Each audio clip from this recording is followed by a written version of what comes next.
My name is Katelynn, and this summer marks 1 year since my miscarriage.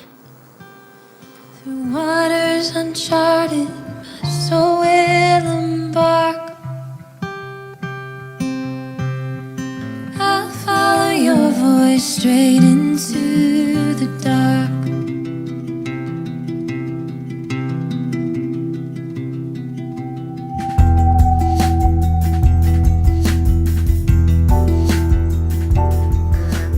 It was last March that we found out that we were expecting, unexpectedly actually, which was really exciting. The timing isn't what we had expected or planned in particular, but it was just absolutely perfect, and we couldn't have been more thrilled. We did all of the initial steps where you go to the doctor and get that initial blood work done, and everything was confirmed, everything was good. I think week 10 was when we were going to be going in for the first ultrasound.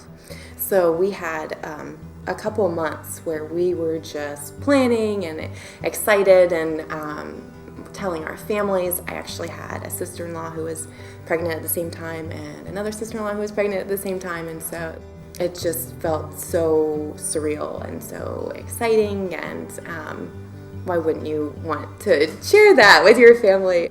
We didn't think twice about how there could be a problem or anything like that, because I felt very pregnant and sick and emotional, and I'm sure my coworkers probably thought I was a little crazy because I would cry in the office almost every day over happy things or sad things. It didn't matter what. But I guess to us those were all good signs that things were going the way that they should. So when we went to our first appointment, we talked with the midwife, and things were, looking okay. And then we went in for the ultrasound, and it's not that something had looked wrong, it's just didn't look quite right. And so they weren't extremely concerned, but I just all of a sudden had this fear in me that I had never really experienced before. Just I knew something wasn't right. So we scheduled a second appointment to come back in about a week later, and during that time I remember feeling so afraid and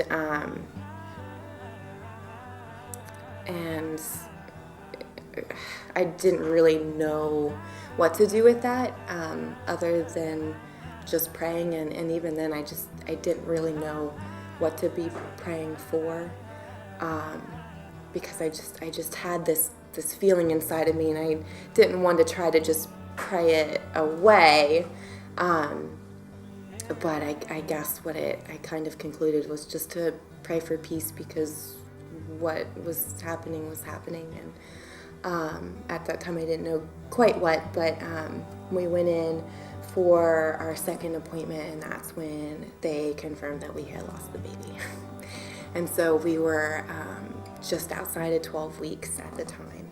I mean, that's a long time to know that you're pregnant, and a long time to be excited and to plan and prepare. And so we took a long weekend that weekend, and we spent some time together. We got out of town, and that was really I think that was really valuable for us to have time where we could grieve together and try to make some happy memories.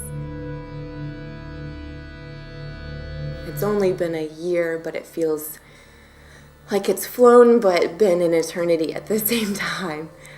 I know for a while I think I was probably in some sort of denial from it. And that grief would come in these different waves that I could never really anticipate how or what face it would be wearing. And I really started to need someone to talk to, somebody that I could relate to or could relate to me about things I was feeling and experiencing, both physically and emotionally and spiritually. And I actually was so blessed to have a few women from church willing to share their experiences with me, to see that I wasn't alone, and even though I always knew I wasn't alone, but just to know I wasn't alone in the things that I was going through. And that started to get me thinking, and I was reading blogs and forums online that other women had written who have been through similar experiences, and how there's just not many resources, that it's something that a lot of people don't talk about. And I started to feel this pull to share my story, which was really scary because it just puts you in a really vulnerable position to say, hey, here's what I've been through, and here's how it has affected me and impacted my life. And at that point, a lot of people didn't even know that I had been pregnant. So then then they're going to find out that I had been through this, and they had no idea all this time. And so that was extremely intimidating. I just continued to feel this pull to share that. And when I finally did last October, I wrote a blog post and I shared it on social media.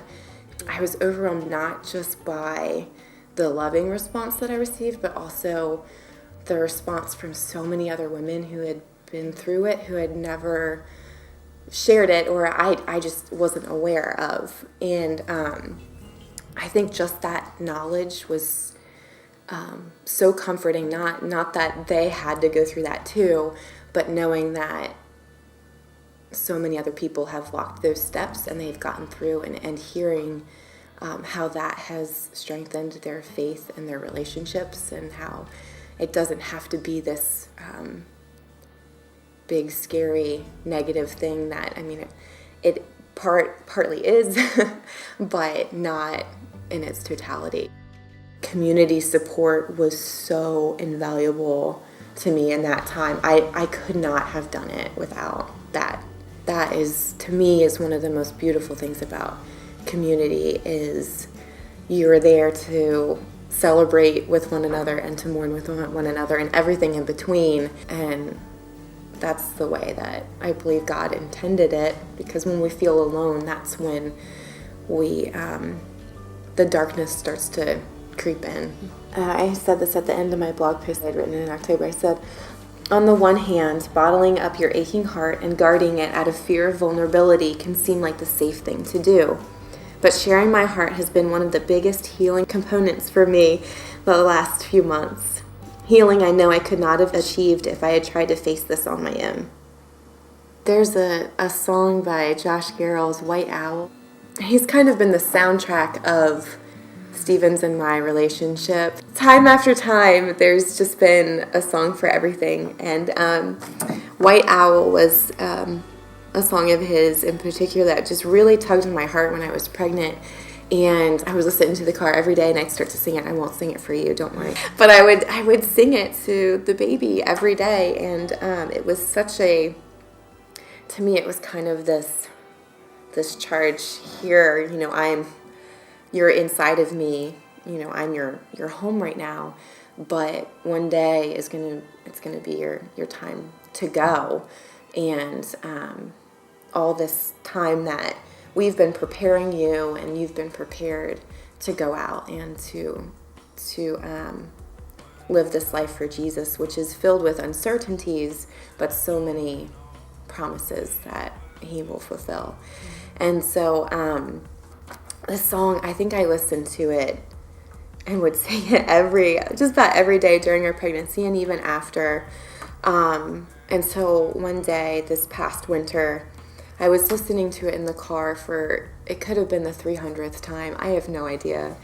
But it just hit me that this song wasn't just about our baby that had left, but it was just as much about me and the journey that God was leading me through.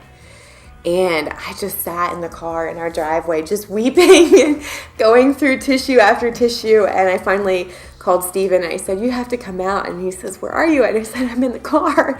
And I had been there probably for 20 minutes just weeping after that realization that all this time the song had been so meaningful to me because I had sung it to our child, and then realizing that it was for me too. It wasn't just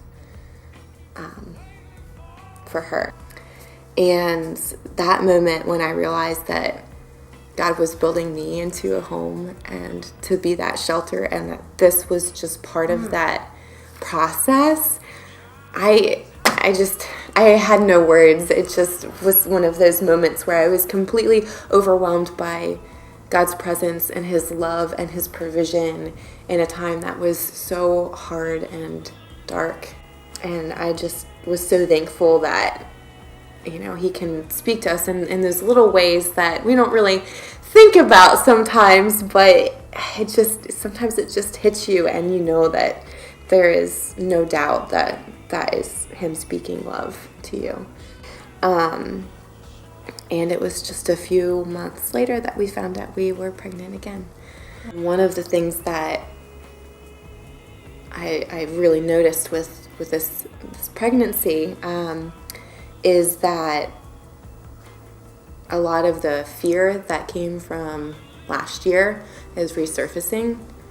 And I never had thought about how that experience would affect future pregnancies. I've really been having to just let go and have God take control of my heart, because it's so easy to be swimming in the fear of, well, what if this, or what if that, or even outside of fear, just with experiencing joy, I found myself a lot more guarded with this pregnancy than I was last time, and there's no reason to be fearful. Everything is good and everyone is healthy, but I feel like some of those levels of fear have affected my joy, and I'm holding back a little bit. And so beyond just praying for a healthy pregnancy and a healthy baby and all those things that every mother would want, I've really been pleading God to give me a heart of fearlessness, and that I can be a mother who is not controlled by fear, because if it starts now, it's just going to be the ripple effect, and once they are here, it's not going to necessarily be any easier, and I'm not going to be in any more control then as I am now. That's exactly what I am desiring right now, is that my past experiences and the grief that we've experienced won't, not that we'll forget about it, because we won't, but that it won't pollute our faith and our joy and our family.